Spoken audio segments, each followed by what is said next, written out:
The Old West is alive and kicking at our next stop. It's a place where Mustangs still roam free and steam engines are king. We're headed to Nevada to travel on the legendary Virginia and Truckee Railroad. The railway is nestled in the foothills just southeast of Reno in the historic town of Virginia City. The Virginia and Truckee Railroad was literally the pathway to riches in the 1870s. It was built to carry ore from Nevada's famous Comstock lode, and it was also a way to bring in thousands of people who wanted to get a small piece of the fortune. And they all landed in the boomtown of Virginia City. Millions of dollars were made here. It was incredible, a population of almost 40,000 people. You would never guess that now, but incredible history, incredible legacy. By the mid-1870s, Nevada supplied more than half the precious metals in the United States, with hundreds of millions of dollars coming from the Comstock mines. That made the Virginia and Truckee incredibly profitable, turning its investors into wealthy men overnight. But eventually, every boomtown goes bust, and like many Western short-line railroads, it was abandoned and scrapped. One teenager who got a chance to see it up close would prove to be the key figure in bringing the operation back to life. We're so fortunate that Robert Gray got bit by the bug of railroading at a very early age. He was up here for one of the rail fan excursions in 1938, and he had the vision for what rebuilding the V&T could mean. Robert Gray never forgot that ride. After the line shut down, he dreamed of bringing it back.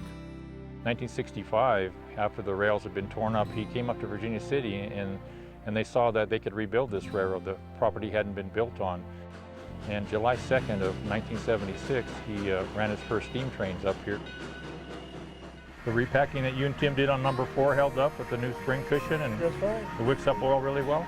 Robert's son Thomas runs the day-to-day operations of the V&T, and he works with a new generation who were born long after the steam era faded.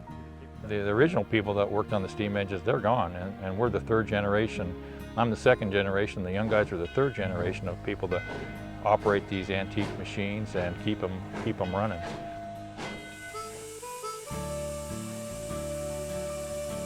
Kevin Owens is part of that new generation. He started as a volunteer at a nearby railroad museum, learning how to work on and eventually operate these massive machines.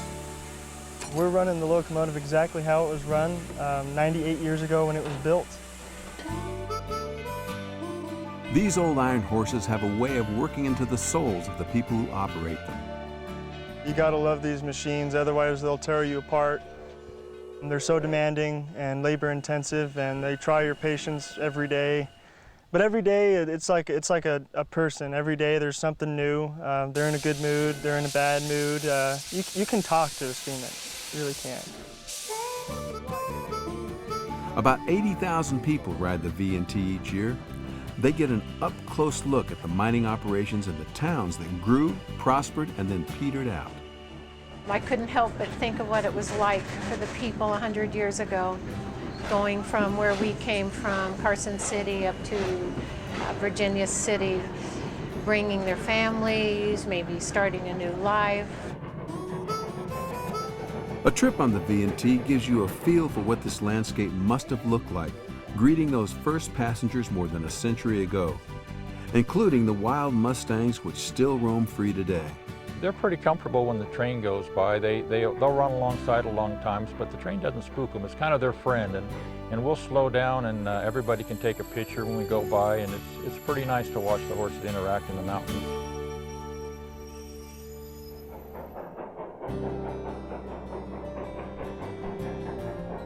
The steep grades and curvy tracks show why you need a locomotive designed for this kind of terrain.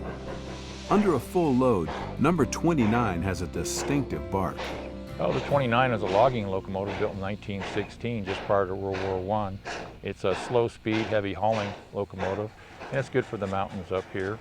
It runs at about 200 pounds boiler pressure. It's a saturated locomotive. It's got a straight shotgun stack, and that's what makes it sound so loud when it pulls the trains up the hill up to 3 and 4% grade.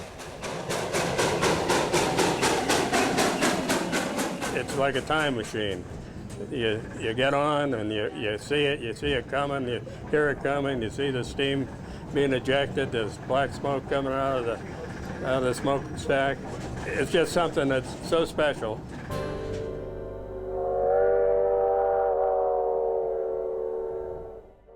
While lots of scenic rail trips have a destination, few offer the history of Virginia City.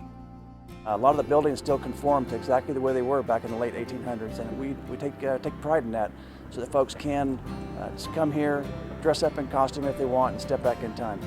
The old wooden boardwalks are just like the ones that miners, merchants, saloon girls, and railroad workers walked during the town's heyday.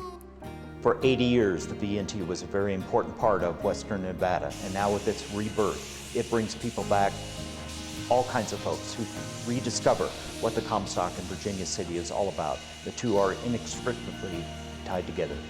To be able to bring back this railroad and give people a chance to really, no matter how trite it sounds, they do get to step back in time, and they get to take a trip on a train that people took over 100 years ago, and just for a few minutes they get to feel and experience what those people did. The promise of wealth built the Virginia and Truckee Railroad and brought people here to seek their fortune. More than 100 years later, it's not gold or silver, it's the people on board who have become the real treasure for the rail line and the entire region.